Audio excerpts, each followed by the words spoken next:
Okay, so accounting standard में क्या है, as discussed in the preceding section, यानी पुराने व पीछे वाले सेक्शन में जो हमने डिस्कस किया है, the generally expected accounting principle in the form of basic accounting सब कॉन्सेप्ट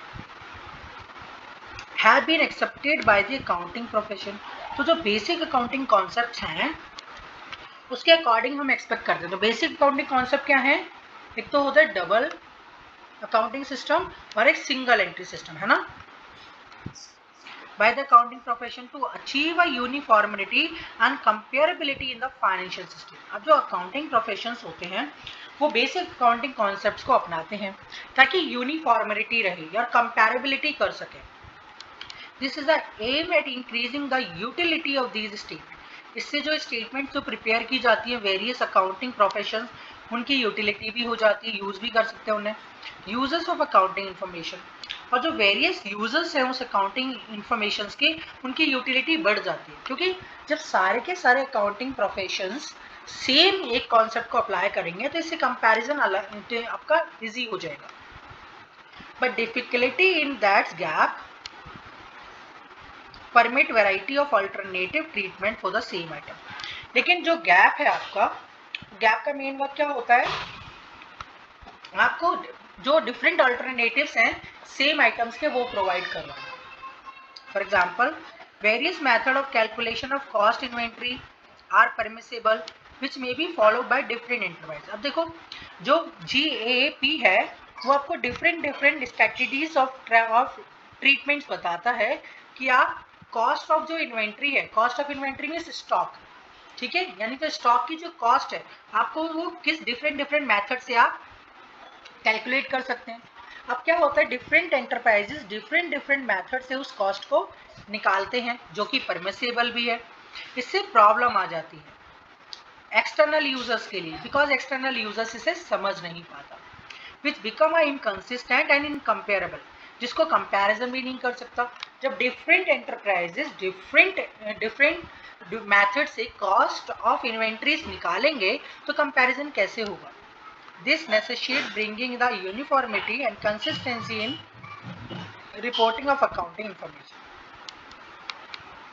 इसीलिए जो अकाउंटिंग इंफॉर्मेशन है उसमें हम क्या करते हैं, यूनिफॉर्मिटी बनाने के लिए, कंसिस्टेंसी बनाने के लिए हम एक ही अप्रोच अपनाएं, वो ज्यादा बेटर होता है ना। ये आपका, ये जो आपका अकाउंटिंग स्टैंडर्ड है ये इंपॉर्टेंट नहीं है, ये तो बस चैप्टर फिनिश करने के लिए मैं आपको कर रहा हूँ। Recognising this need,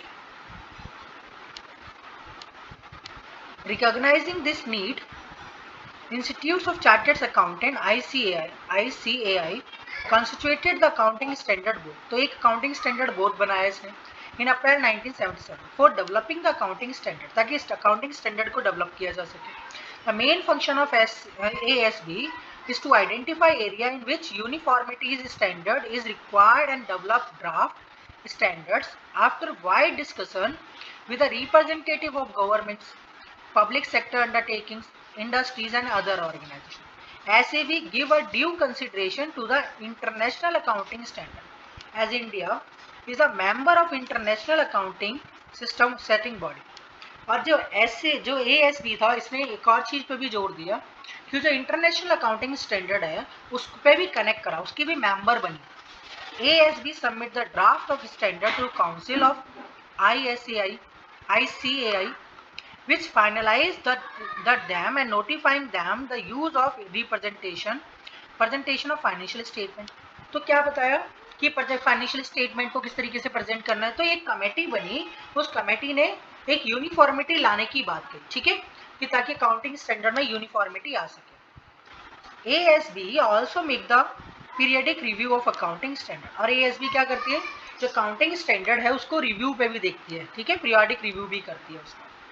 Accounting standards are written statements, uniform accounting rules and guidelines, practice of preparing the uniform and consistent final statement। तो ये अकाउंटिंग स्टैंडर्ड में है, ये अकाउंटिंग स्टैंडर्ड्स क्या होते हैं, ये accounting statement just written statements होती हैं, गाइडलाइंस होती हैं, रूल्स होती हैं, जो इसलिए बनाई गई हैं ताकि अकाउंटिंग के अंदर जो फाइनेंशियल स्टेटमेंट बनती है उसके अंदर यूनिफॉर्मिटी आ सके, कंसिस्टेंसी आ सके। For other disclosure affect the users of accounting information. The accounting standard cannot override the provision of applicable laws, custom and uses. अब इस चीज का भी ध्यान रखा गया है कि जो अकाउंटिंग स्टैंडर्ड्स हैं वो किसी भी तरीके से जो कस्टम्स हैं या जो एप्लीकेबल लॉज हैं या यूजेस हैं या बिजनेस एनवायरनमेंट है उसको अफेक्ट ना करें। समझ आया?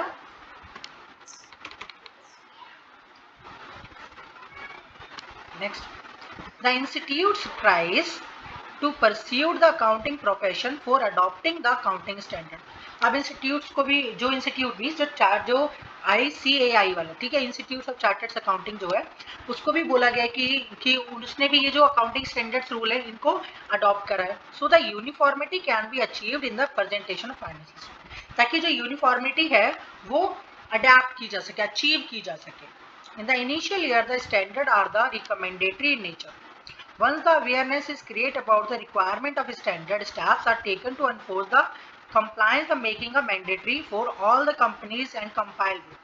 शुरुआत में तो ये जो आपकी अकाउंटिंग स्टैंडर्ड्स थे वो रिकमेंडेटरी नेचर के थे, मतलब मानने हैं तो मानो, नहीं माने तो कोई बात नहीं। बट बाद में जैसे जैसे अवेयरनेस क्रिएट की गई तो इनको कंपलसरी कर दिया गया सभी कंपनीज के लिए।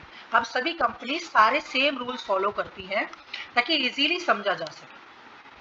The companies are required to disclose the reason of deviation and financial effect. और अगर कोई कंपनीज इस रूल्स को डेविएट करती हैं तो उनको रीजंस देना होता है कि उन्होंने अदर रूल्स क्यों अपनाया, ठीक है, क्या रीजन था, समझ गए? If any arising due to such deviation, a list of accounting standard is given the appendix to this chapter. This chapter के अपेंडिक्स में आपको अकाउंटिंग स्टैंडर्ड्स की लिस्ट दी गई है, जो ये बुक्स जो होगी बुक्स में आप देख सकोगे, ठीक है। अब आपके ये खत्म हो गए, समरी है इसके अंदर, आप इस समरी को रीड करनी है आपने, ये समरी, ठीक है। समरी रीड कर लोगे तो आपका थोड़ा सा रिवाइज हो जाएगा कि इस थ्योरी में क्या था।